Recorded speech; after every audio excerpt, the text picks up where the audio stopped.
Bonjour, ici Mireille de Go Oiseau. Alors, on est déjà rendu au mois de mai. Le mois de mai, c'est super pour les ornithologues parce que c'est le mois de la migration. Alors, là, il y a beaucoup d'espèces qui reviennent et puis il y a beaucoup d'espèces qui ne seront pas là pendant l'été et qui vont être là pendant la migration seulement. Alors, c'est vraiment le festin des ornithologues pendant ce mois-ci. Alors, on est rendu à la mission du mois de mai. En passant, si vous n'avez pas terminé la mission du mois d'avril, continuez, écrivez en commentaire sur le site web ce que vous avez observé comme nouveau trait sur les oiseaux pour le mois d'avril. Et puis donc, pour le mois de mai, nous avons ici comme mission, si nous le mettons à l'endroit,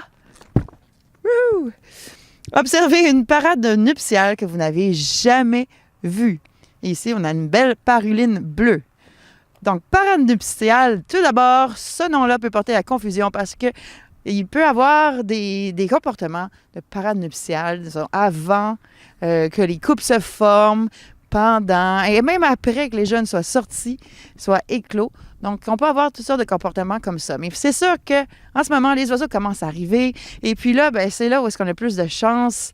Dès qu'ils arrivent, ils vont commencer à faire leur parade. Et puis, ça va continuer, évidemment, au long de la saison, beaucoup au mois de juin aussi.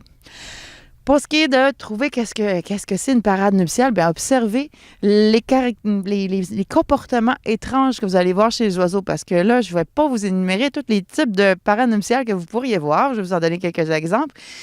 Mais c'est vraiment d'observer le comportement des oiseaux. C'est quelque chose de particulier, des chances que ça fasse partie de la parade. Il y a certaines espèces pour lesquelles ça va être plus discret comme comportement. Par exemple, chez les oiseaux colorés, chez les passereaux, chez les parulines. Les parulines qui sont très colorées vont montrer leur beau plumage, elles vont chanter bien fort pour défendre leur territoire et attirer la femelle. Bon, ça, il n'y a pas vraiment de danse comme telle. Il peut y avoir quelques petites poursuites, des petits comportements moins évidents chez les parulines. De toute façon, c'est petit, vous ne les avez pas dans votre cours, mais essayez quand même, voir si vous pourriez voir quelque chose. Il y a certaines espèces chez lesquelles ce serait plus évident. Par exemple, on a la bécasse d'Amérique, la bécassine des marais, qui font des bruits avec leurs ailes lorsqu'elles volent. Donc ça, c'est assez évident. Puis la bécasse, ça a commencé au mois d'avril dans le sud du Québec. Ça continue ici encore, bécasse et bécassine, au Bas-Saint-Laurent et plus au nord aussi. Donc, on est en plein dedans. C'est assez flagrant comme parade. C'est super intéressant à observer et à écouter. Puis, si vous êtes en pleine ville à Montréal, bien, vous avez l'engoulevent d'Amérique qui niche sur les toits plats de gravier. Alors, ça, c'est le fun parce que vous les entendez faire le bzzz. Puis, vous entendez aussi le bruit d'ailes. Une fois de temps en temps. Donc ça fait partie de la parade. On a aussi certaines autres espèces, par exemple le garrot à œil d'or. Là, vous pouvez en voir un peu partout en migration là, sur le fleuve. Alors là, on a le mâle qui va tirer la tête vers l'avant et qui va renvoyer sa tête en arrière et puis qui va ramener tout d'un coup. C'est assez drôle à voir. Puis il va faire un son en même temps.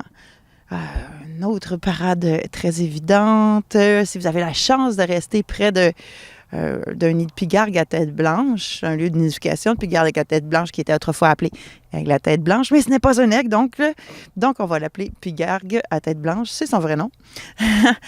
Et lui, la femelle et le mâle vont faire des pirouettes aériennes. La femelle va se retourner à l'envers avec les pattes vers le haut.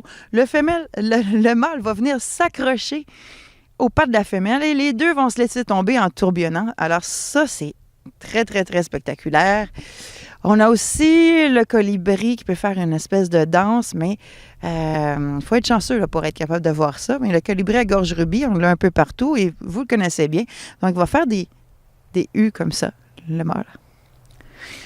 Et puis, c'est pas toujours les mâles qui vont courtiser les femelles. Parfois, ça va être les femelles, c'est chez certaines espèces, c'est particulier. Là, on pense tout de suite aux phalaropes, par exemple, si vous les connaissez, parce que c'est les femelles qui sont les plus colorées et les rôles sont totalement inversés. Mais les phalaropes, ils ne nichent pas ici, alors vous ne les verrez pas. On en voit juste un petit peu en migration. Donc, mais on a d'autres espèces. On a le chevalier grivelé, qui s'appelait autrefois chevalier branle-queue. Donc, Ils branlent le derrière fréquemment, mais on le retrouve un peu partout sur le bord de l'eau. Pas en groupe. Bon, ça, c'est les femelles qui vont trouver un bon territoire et qui vont espérer trouver un mâle qui va accepter d'élever les jeunes, qui va accepter de s'occuper du nid, d'élever les jeunes et tout ça. Le rôle est inversé, spécial, hein, pour une espèce qu'on connaissait bien quand même. Et les oiseaux ne sont pas tous non plus monogames. Donc, souvent, ça va être deux parents, un mâle et une femelle qui vont s'occuper du nid. Mais ça, c'est pas très répandu dans le monde animal. Souvent, le mâle, la stratégie, c'est d'avoir le plus de femelles possible, de mettre son patrimoine génétique dans le plus de jeunes possible.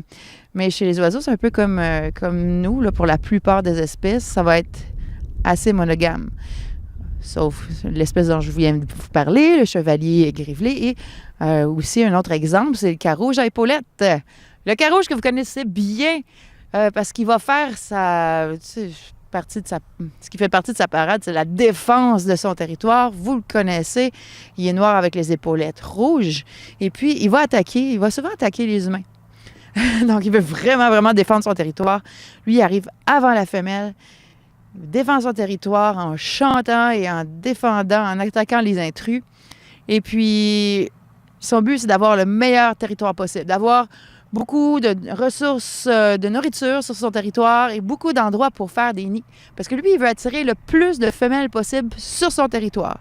Et il va pouvoir fertiliser toutes ces femelles-là et s'occuper un peu du nid de chacune. Différent pour chaque espèce, n'est-ce pas? Pour les espèces plus de votre cours, il y a par exemple la tourterelle triste qui peut laisser tomber les ailes en l'air.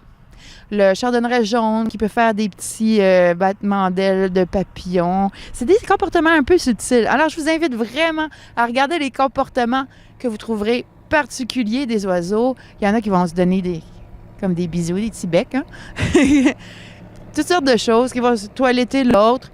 Bon, ça, c'est des comportements que vous pouvez regarder.